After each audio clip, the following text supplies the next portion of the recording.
Good afternoon, Bronx Arts Middle. It's Mr. Naruski on Wednesday, March 25th. Finished a strong day of writing. A lot of people have finished and edited their speech should the United States go to war against Great Britain or not. So I'm really proud for those that have turned in their assignment on time. And then we are now looking at tomorrow's assignments. If you open up Google Classroom, you're going to see work that's posted for Thursday, March 26th. War breaks out between the United States and Great Britain. It is the War of 1812. It's one of the closest votes in Congress, but Congress does declare our country should go to war, and now we're going to figure out a little bit about it. So a couple assignments. There's a great video that I've included in there. It kind of breaks down the war of 1812, quote unquote, America's second war of independence.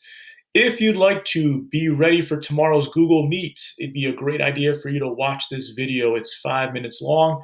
It could help you get prepared for tomorrow's Google Meet. And during that meet, we're going to play a little Kahoot to figure out what you took away from that video and from the actual assignment. But tomorrow's task is for you to read and annotate a source that's titled The War of 1812. We're going to figure out how the war was fought, who has the advantage, and who wins this war between the United States and Great Britain all in one period. So there are 2 tasks for you to complete. When you are done, make sure you are turning in, and people are really getting great at this.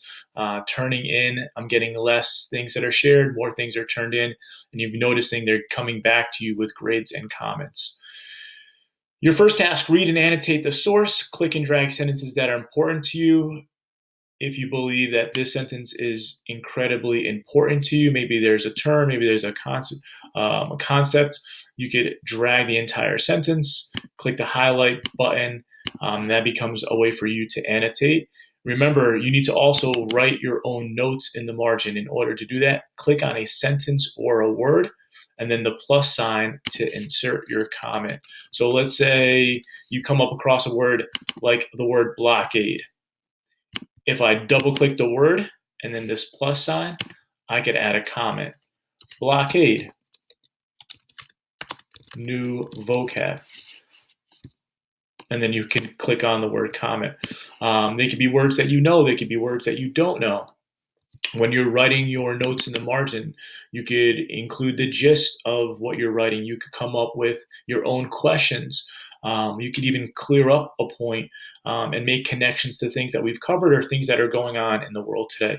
Remember, you need at least five comments or notes in the margins. And some of us are doing a really strong job on that. That proves that you are reading and annotating. This passage goes for a few paragraphs. It's going to talk everything about the war, how it's being fought, who seems to have an upper hand, and then at the end of the war, how does it affect our country moving forward? Once you're done with task 1, move on to task 2. Complete the following reading comprehension questions below, and in order to do that, you could type your responses right where the space is provided.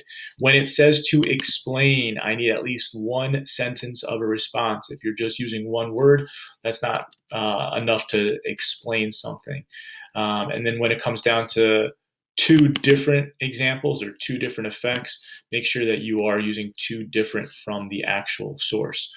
If you need the internet to help you, for instance, you don't know a certain word or you want to look up something, you're more than welcome to. But what I'm going to make sure that you do less of is trying to use the internet to answer your questions. The reading is where you're going to get these answers. So you're going to do a little reading, you're going to do a little annotation, and then the reading comprehension questions. If you need any help with the War of 1812, please join us tomorrow at 9:30 a.m. for our Google Meet. I will see you guys tomorrow. Have a great afternoon.